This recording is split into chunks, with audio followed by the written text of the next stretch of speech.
Bon, je dirais que le changement, il est radical, puisqu'on passe d'un rôle d'opérateur à un rôle d'accompagnant. Donc c'est tout notre quotidien en fait qui se trouve transformé.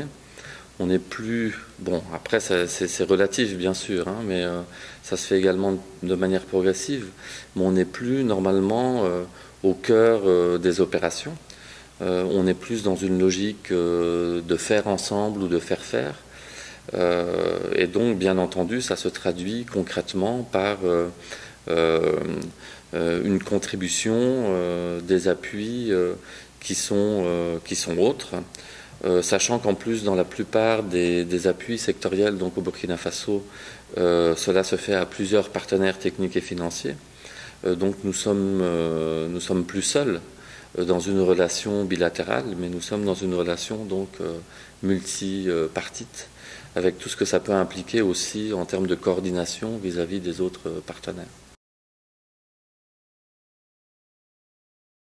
Je pense qu'il y a beaucoup de forces qui ont aussi leurs limites, bien entendu. Je crois que la première des forces, c'est que le gouvernement partenaire s'approprie les processus et devient vraiment le maître d'ouvrage complet, voire même parfois même le maître d'œuvre de l'ensemble donc de ces appuis, de ces programmes. Un autre aspect qui est lié, c'est que ces appuis sont orientés vers des dispositifs qui sont durables, qui sont des dispositifs nationaux. On travaille en particulier au Burkina Faso avec des fonds de financement nationaux dédiés à la formation professionnelle et puis maintenant à l'environnement. Donc ce sont des instruments qui normalement sont inscrits dans le temps et qui devraient perdurer donc au-delà même de l'appui qui est apporté par les différents partenaires.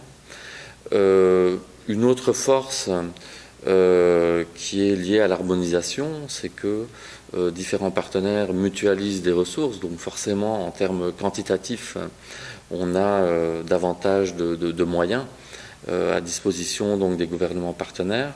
Je crois aussi le fait d'être plusieurs permet d'avoir un dialogue à plus haut niveau qui touche donc des questions également politiques, stratégiques. Bien sûr, cela se fait en concertation avec l'ambassade sur place qui a ce rôle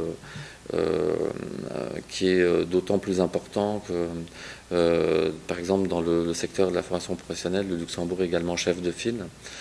Donc voilà un certain nombre de forces. Et je crois que pour nous aussi, donc en tant qu'agence de coopération, on apprend bien sûr des autres.